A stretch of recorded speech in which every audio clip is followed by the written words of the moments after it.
Hallo du lieber Mensch, schön bist du bei mir gelandet. Ich würde dich gerne inspirieren mit einem Wochenorakel. Du kannst einfach ganz intuitiv einen Stapel auswählen oder ein Mandala, wo dich anspricht. Stapel 1, Stapel 2, Stapel 3. In den Kommentaren werde ich Zeitstempel setzen, damit du direkt auf deinen gewünschten Stapel switchen kannst. Wenn es dir gefallen hat, lass mir doch einen Daumen gegen rauf und dann fühle dich inspiriert. Willkommen zum Stapel Nummer 1. Das Mandala, das du ausgewählt hast, heisst, du bist gesegnet. Dann wollen wir mal schauen, was für Energie bei dir ist. Ich habe die Karte vorher nicht angeschaut.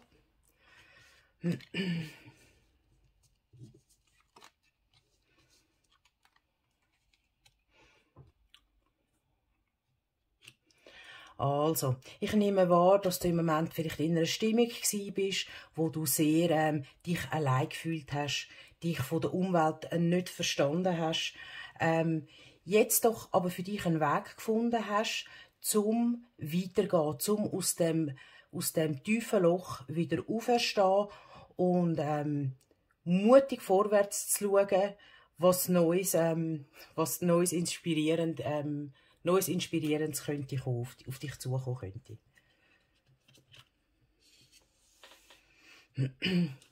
Das verweist, könnte ich mir jetzt aber auch noch vorstellen, was ich jetzt da gerade noch innen bekomme, ist, dass sehr, sehr viel Druck auf dir gelastet ist. Das könnte sein, dass du in die Erschöpfung, das verweist gekommen bist, weil du sehr einen strengen Job gehabt hast, sehr strenge Aufgaben, man sehr viel von dir erwartet hat und jetzt einfach so ein bisschen einen Zusammenbruch gehabt hast und so ein bisschen zusammengesunken bist, für dich selber vielleicht auch nicht mehr wirklich fühlst und nicht mehr dich wirklich spürst, aber irgendetwas ist dich am Aufwecken und schaut, dass du wieder vorwärts gehen kannst. Entschuldigung.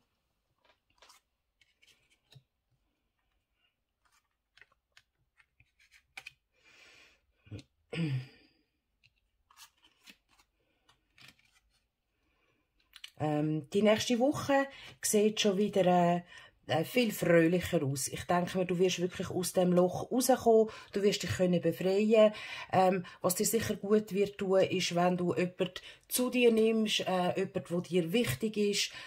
Vielleicht ist es dein Partner, vielleicht ist es ein guter Freund. Und ich denke mir, was auch sehr wichtig ist, dass du auch in die Selbstliebe wieder reinkommst. Dass du dich auch selber lieb hast. Du bist nicht die Ursache und die Schuld, dass es dir nicht gut geht, sondern das ist jetzt wirklich von außen, ist Druck auf dir gelastet. Bist nicht streng mit dir selber, sondern bist auch wieder, spür auch die Selbstliebe wieder zu dir. Und ich glaube, wenn du jetzt dir ein bisschen Sorge hast, dich vielleicht auch mal mit einem guten Mensch, mit einem guten Freund austauscht hast, dann hast du dann auch wieder den Fokus wieder ein bisschen aufs Wesentliche. Wie kannst du aus dem Loch wieder rauskommen, damit es dir wieder besser geht? Und da los auf deine Gefühle. Du bist sehr ein intuitiver Mensch. Du darfst auf dich hören, damit dass du wieder eigentlich die Energie überkommst.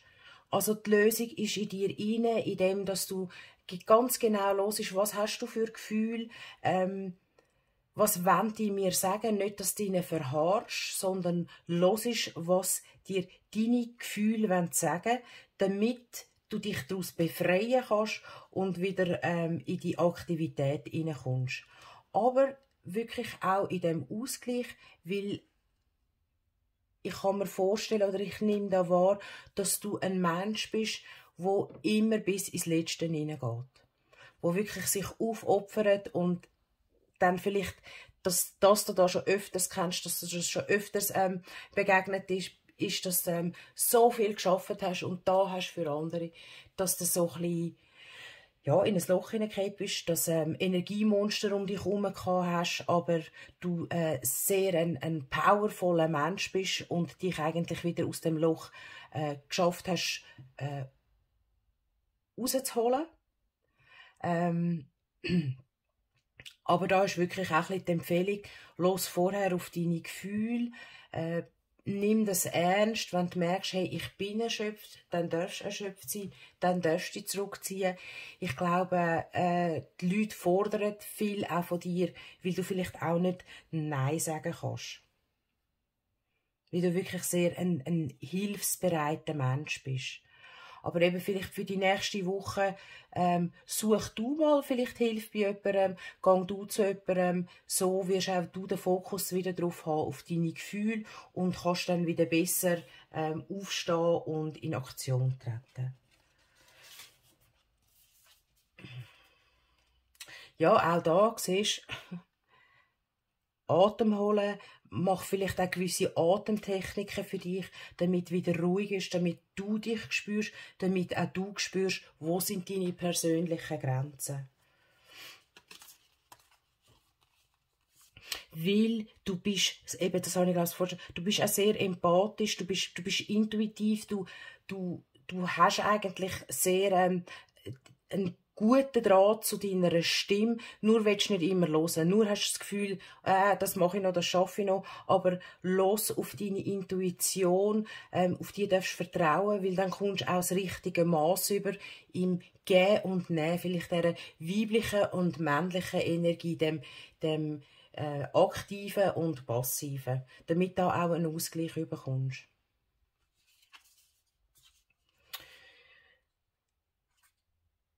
Ja, ich glaube einfach also, dass der Ausgleich, weil du sehr eben so ein energievoller Mensch bist, damit dich vielleicht auch mal einfach einen Schritt zurückgehst und auch mal einfach auch darfst fordern und sagen, was du gern wettest, was dir gut tut, dass du dich auch wieder besser erden kannst.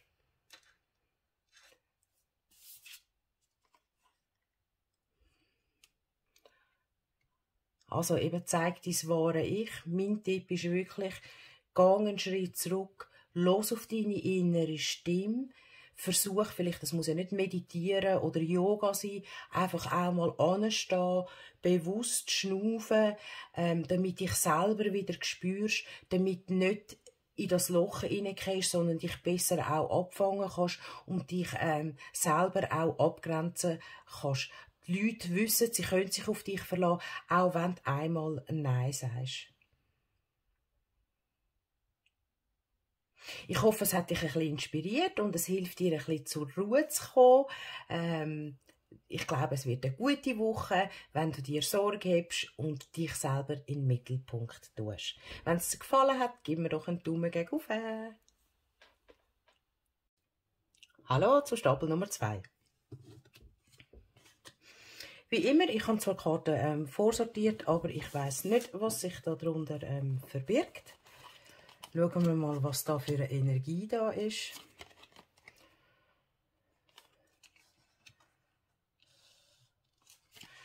Also,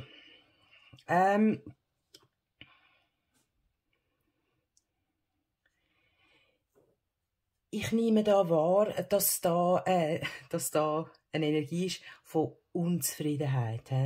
Da bist, macht jemand, ist ein Mensch, der sehr viel, sehr selbstkritisch ist und sich für Sachen kritisiert, wo gar nicht gerechtfertigt sind. Du bist eigentlich ein sonniges Gemüt, aber irgendetwas ist dir die letzten paar Tage über die Leber gekrochen, wo die so ein bisschen zu einer Drama Queen gemacht hat. Hast vielleicht viel rumgeschumpfen und hast gar nicht gewusst, warum. Und also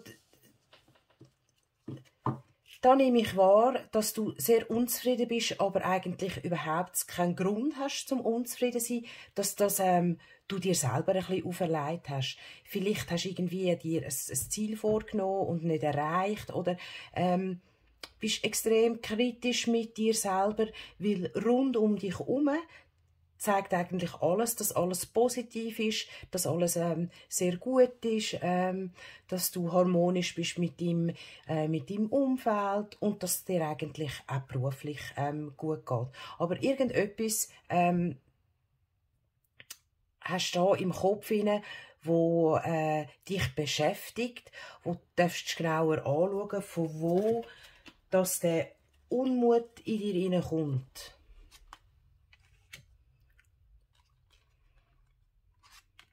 Mhm.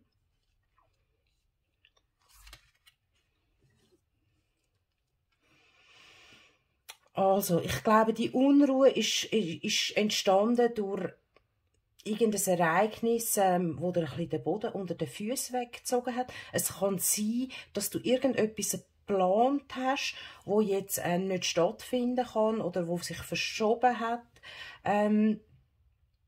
Irgendetwas, wo du dir vorgenommen hast oder irgendein Ziel, ein Wunsch, ist nicht in Erfüllung gegangen. Mal schnell schauen. Und ich nehme auch wahr, dass du das auch sehr, das ist auch sehr mit sehr vielen Emotionen. Es kann sein, dass du vielleicht brüllen hast müssen und so. Also, dass da wirklich, dass da eine richtige eine Wut auf dich selber oder dass irgendetwas nicht geklappt hat, rauskommt. Dabei musst du dich einfach ein bisschen gedulden. Weil es wird nämlich schon kommen und es wird beständig kommen und du wirst dann auch zufrieden sein. Aber du musst jetzt einfach wieder so ein bisschen in Ausgleich hineinkommen. Weil es wird gut kommen. Also das, was jetzt nicht geklappt hat, es ist jetzt vielleicht einfach, ja, es ist jetzt nicht der richtige Zeitpunkt gewesen, aber es wird eine Möglichkeit kommen und dann so quasi, dann wird es noch viel, viel besser. Es ist einfach jetzt nicht der richtige Zeitpunkt gewesen.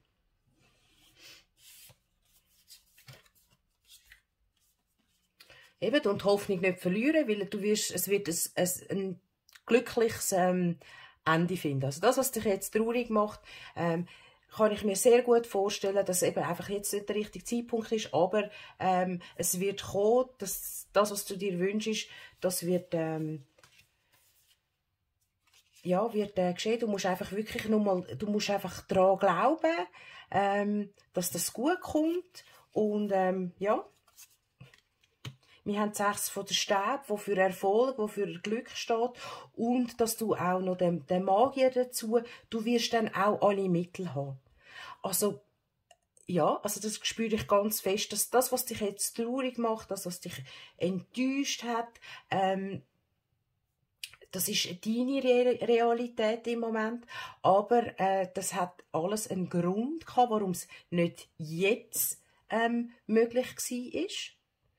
Sondern es wird zu einem anderen Zeitpunkt kommen. Es war irgendwie noch zu früh gewesen, weil zu dem Zeitpunkt, wo sich dein Wunsch, dein Traum oder dieses Ereignis vielleicht, dir bieten wird, das wird noch viel besser sein und wirklich sehr erfolgsversprechend. Du kannst wirklich darauf vertrauen, es wird der richtige Ort und die richtige Zeit kommen. Siehst du, schau mal, und die letzte Karte noch. Halt an deiner Vision fest. Nur weil etwas jetzt nicht geklappt hat, lande davon nicht unterkriegen. Schau positiv voran, hebe ein gutes Gefühl bei deinem Wunsch, halt an deiner Vision fest und ich hoffe, es hat dich ein bisschen inspiriert und es macht dir Mut, zum positiv in die nächste Woche zu schreiten oder zu schauen. Wenn es dir gefallen hat, lass mir doch einen Daumen gegen rauf. Bye bye. Willkommen zum 3. Stapel. Hallo. Wie immer, ich schaue die Karte vorher nicht an. Ich habe es zwar rausgelegt, aber ich habe keine Ahnung, was uns da für eine Energie erwartet.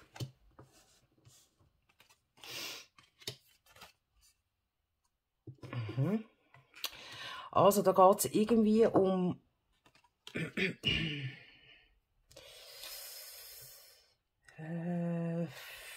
etwas, wo in Reihe und Glied, also wo man sich eigentlich wieder einordnen muss, wo man in eine Struktur muss reingehen muss. Da müssen wir noch schnell weiter schauen, was da noch kommt.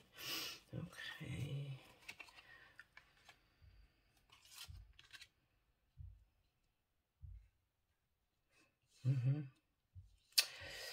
Also, ich nehme da wahr. Dann sieht man alles.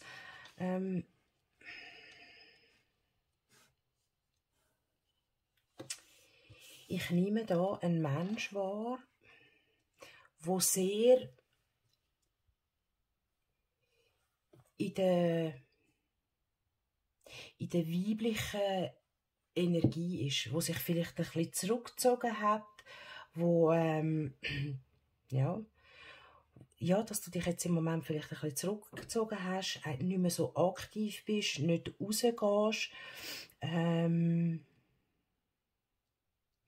du dich ein bisschen von der Gesellschaft her auch zurückgezogen hast, um in Ausgleich zu kommen. Und zwar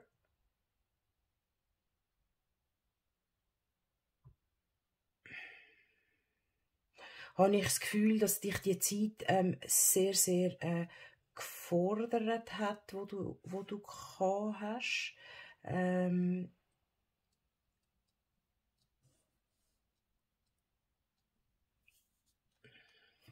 weiter schauen.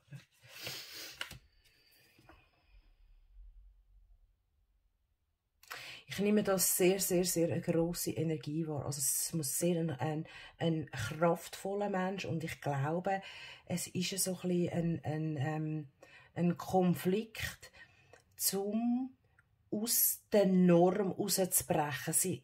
Ja, genau, um aus dieser Norm rauszubrechen, um für sich selber einstehen. Vielleicht bist du ein Mensch, der bis jetzt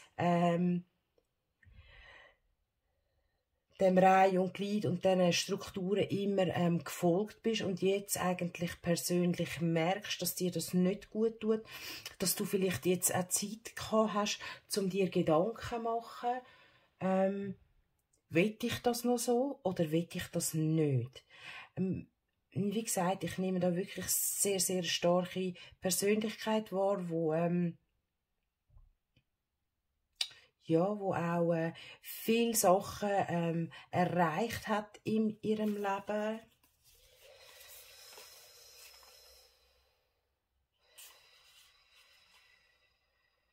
Ja, also ich glaube wirklich, dieses Thema ist ein bisschen so ein bisschen festgefahren in der Struktur. Eigentlich läuft bei dir alles. Aber das sagt dir nicht mehr zu. Ich glaube, bei dir ist im Moment so der Wandel. Will ich das oder eben will ich das nicht? Tut mir das gut oder tut mir das nicht gut? Ich glaube, da geht es auch so ein bisschen um Komfortzone verlassen, was du dir eigentlich gewöhnt bist.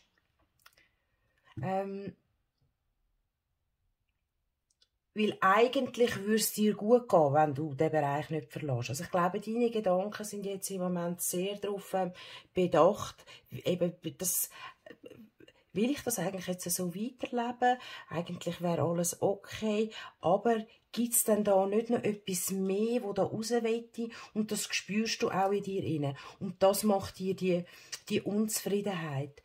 Aber du bist sehr ein fokussierter Mensch und lass vielleicht nächste Woche auch dich von gewissen Zeichen inspirieren, lass dich inspirieren, wie dass du deinen persönlichen neuen Weg könntest gehen oder welches könnte ein Schritt sein, um aus diesen Strukturen rauszugehen, zu laufen. Weil ich denke nicht, dass du ein Mensch bist, der ich habe eine Idee und dann tue ich es gerade umsetzen, sondern dass du sehr ausstrukturiert oder sehr überlegt an die Situation gehst. Und wenn, dass du bewusst etwas wirst verändern in deinem Leben, dass du das auch überlegt wirst machen. Und dann wirst du aber auch richtig für das gehen. Ja, du bist es nämlich wert, um auf deine Stimme zu hören und nicht immer so am Gängigen zu noch. Ich glaube, du hast extrem viel Potenzial, wo raus will kommen, wo ich glaube, du hast viele Ideen, die noch verwirklicht werden, wo man vielleicht im Leben gewisse Sachen müsste anpassen, gewisse Veränderungen vornehmen, damit dass die dürfen, ans Licht kommen.